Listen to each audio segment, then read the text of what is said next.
Florian, antes de comenzar con la traducción, para mí si algún momento patético en la política alemana, de aquí. Sí, sin duda. O Pero muy simbólico, por lo menos. es Sí. completamente de acuerdo. Simbólico, representativo, pero la amenaza de Biden en la cara a Scholz y la reacción de Scholz, verdaderamente patético. Lo presentamos. Primera pregunta. Esto después de un viaje relámpago de Scholz a Estados Unidos, poco antes del inicio de la invasión, cuando ya deliberaban sobre la posibilidad del cierre del gasoducto, lo cual finalmente Scholz determinó antes del inicio de la invasión, 2 días antes. Si no recuerdo mal, el 22 de febrero, puedo cometer un error en la fecha, pero unos días antes seguro. Thank you, Chancellor Scholz. Mr. President, I have wanted to ask you about this. Presidente, le quería preguntar lo siguiente. You didn't mention it just now by name, nor did Chancellor Scholz. Did you receive assurances from Chancellor Scholz today that Germany will in fact pull the plug on this project?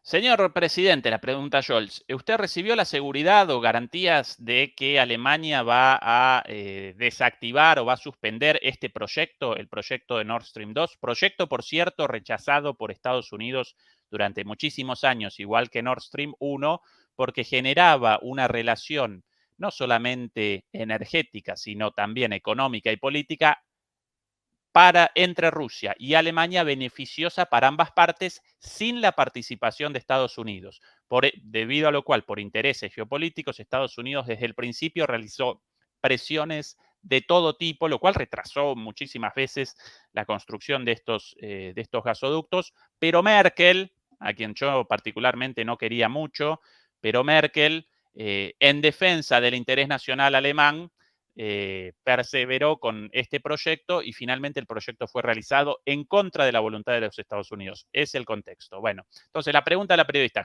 ¿recibió garantías de que van a desactivar, de que van a suspender este proyecto? En el caso de la invasión. ¿Y cuál sería la definición de invasión? Y ahora la pregunta al canciller Scholz. Said there was some strategic ambiguity that was needed in terms of sanctions. I just wanted to know whether the sanctions you are envisaging and the EU is working. Respecto a las sanciones, señor Scholz, la declaración hasta ahora de Alemania respecto a las sanciones es un poco ambigua, por eso le quería preguntar, en un principio Alemania no acompañó directamente las sanciones, sino que presentaba una versión más ambigua frente a la presión de Estados Unidos para sanciones contra Rusia, de ahí la pregunta. Bueno, entonces las sanciones, señor Scholz, ya están cerradas, ya están definidas o todavía están trabajando en ellas porque hasta ahora son medio ambiguas. Usted todavía no está diciendo los detalles de las sanciones. ¿Puede que entonces Alemania dentro de las sanciones no incluya las medidas relativas al SWIFT? Recuerdan el sistema bancario, ¿no? Rusia aparece excluida, o los bancos rusos aparecen excluidos de ese sistema bancario internacional como consecuencia de las sanciones. Inicialmente Alemania rechazaba esto, después, bueno, capituló ante la presión estadounidense. Pero bueno, lo importante de la pregunta a Biden, la pregunta esta de, ¿recibió garantías de que si Rusia invade, Alemania va a cortar el proyecto Nord Stream 2? Let me answer this first question first. Respondo primero la primera parte de la pregunta. El tono de Biden, si bien a veces lo abandona la cabeza, que ese día parecía muy lúcido, el tono de mandón de Biden, de soberbia, responde con una vehemencia y al lado, ustedes atentos a toda la situación, ¿sí? Va a responder.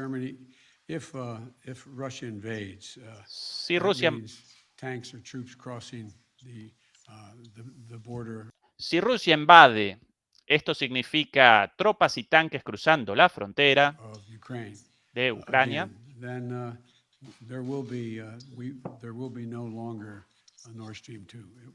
No va a haber más un Nord Stream 2. De hecho, comienza la oración como nosotros vamos a, we will, ¿no? Y la abandona ahí, ¿no? Si Rusia cruza la frontera con tropas y con tanques, nosotros vamos a, no habrá más un Nord Stream 2, ¿no? Rectificó ahí un lapsus freudiano, pero esa es la declaración.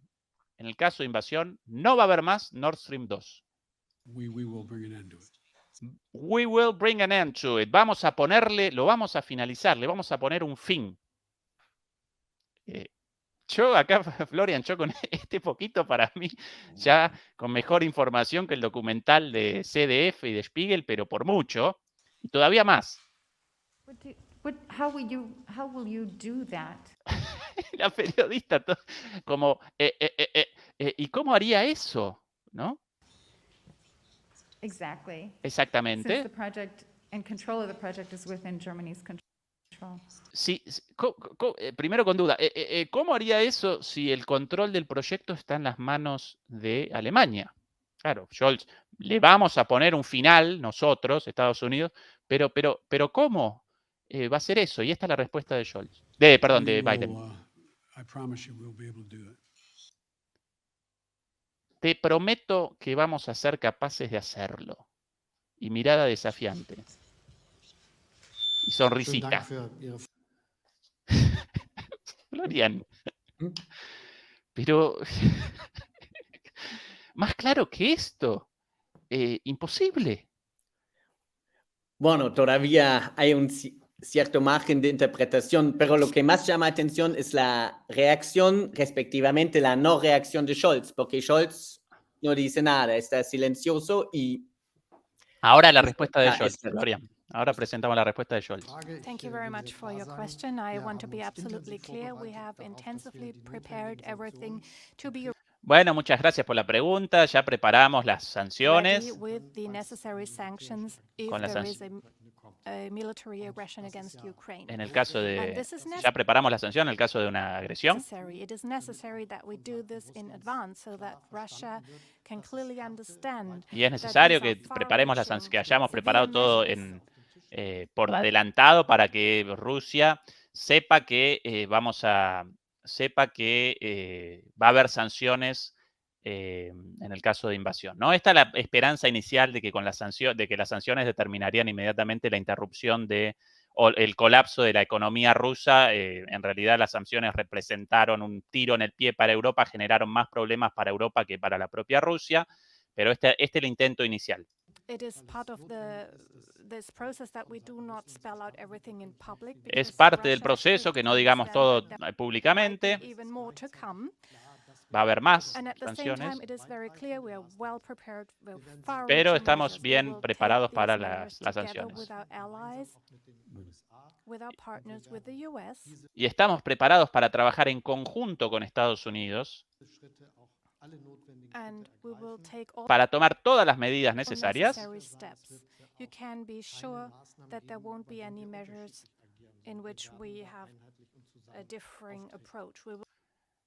puedo decirle que no habrá ninguna medida en la cual tengamos un approach, una perspectiva distinta a la de los Estados Unidos. Bueno, quizás sí, la voladura del propio gasoducto. Obviamente perpetrado por Estados Unidos, obviamente por los ganadores y los perdedores de eso. Opinión mía, Florian, vos excluido de esto, vos seguramente con tu propia opinión, pero si realizamos un análisis de los ganadores y los perdedores y las consecuencias, aparecen Rusia y Europa como perdedor y Estados Unidos como el ganador, no solamente por la venta de gas en reemplazo de eso, sino porque esa voladura determinó la interrupción total de la relación económica y política de Alemania con Rusia y la subordinación inmediata en ese contexto de Alemania a la política de la OTAN hegemonizada por Estados Unidos. Vamos a tomar las medidas juntos, together, jointly, de dos. Vamos a estar unidos. Vamos a actuar unidos. Y todos los pasos serán tomados por nosotros juntos, todos juntos. Bueno, para mí uno de los en el pobre gobierno de Scholz, quizás uno de los peores, de los puntos más bajos. En Argentina lo llamaríamos a esto una agachada, ¿no? Una capitulación total. Pero bueno, Florian, eso solamente como para redondear lo del Nord Stream antes de comenzar con la cuestión del periodismo en el mundo libre y en Alemania. Sí, pero déjame solamente para que el público en América Latina entienda un poco el impacto de esta explosión o de esta intervención de Estados Unidos, porque Alemania importó casi un 40% de su gas vino de Rusia a un precio muy económico. Después del acto de sabotaje, este gas ruso fue reemplazado por LNG, por gas liquefiado estadounidense, dentro de re poco tiempo. Y el aspecto principal, que el gas estadounidense que ahora compra Alemania vale 7 veces más que el gas ruso. Y hablamos de estas cantidades, 40% de un estado industrializado como Alemania. Y eso también es una fuente principal por la situación bastante fatal de la economía alemana, porque por toda la producción de automóviles, de todo, Alemania hoy en día paga por lo menos 7 veces más que Estados Unidos. Eso también un poco para apoyar tu argumento o hacerlo aún más obvio, quién gana en este contexto, quién se aprovechó, digamos, de esta situación y quién pierde. Y el perdedor principal de verdad es Alemania y su industria, que antes fue capaz de producir incluso con gastos menores que en Estados Unidos y hoy en día 7 veces más. O sea, clarísimo. Florian, de hecho recuerdo las declaraciones en su momento del gerente general, el CEO de BASF o BASF, la principal empresa química del mundo, ya lo presenté aquí varias veces, Martin Brudermüller, ese es su nombre, quien tras esta, antes de la voladura de los gasoductos con el inicio con la suspensión del gasoducto 2 y la interrupción del gasoducto 1 y de todos los otros gasoductos, más allá de algunas pequeñas excepciones todavía activas de energía rusa, no de gas, sino de petróleo enviado a Hungría y demás. Él remachaba que el éxito económico de Alemania desde el inicio de la globalización había respondido. Esto dicho por el gerente de una de las mayores multinacionales alemanas y uno de los principales consumidores de ese gas ruso, porque claro, una empresa química para generar sus productos, bueno, debe realizar un consumo masivo de energía, en este caso gas. Bueno, él recordaba que el éxito de Alemania en la globalización como campeón del mundo de las exportaciones había respondido a la innovación de la industria alemana por un lado y por el otro lado al gas bueno, bonito y barato de Rusia, dicho por él mismo, ¿sí? A partir de este aumento del precio del gas, y en parte también de escasez del precio del gas, de problemas de escasez puntuales, no generalizados, pero sí puntuales, bueno, comenzó no solamente un proceso de recesión en Alemania, sino también un proceso de desindustrialización en el cual muchas empresas, como por ejemplo esta, abandonan Alemania para restablecer sus plantas de producción en otros lugares con precios de la energía competitivos, porque si no, no pueden comercializar sus productos en todo el mundo con energía tan cara por el precio después de sus productos. Esto además sumado a las políticas de incentivo a la llegada de industrias europeas por los propios Estados Unidos dentro del marco de esta ley de la Inflation Reduction Act, como la llamaron, esta ley contra la inflación, básicamente llamando a, sí, empresas alemanas o europeas, ustedes no pueden más allá con su producción, no, nosotros las queremos acá con bastantes exenciones impositivas.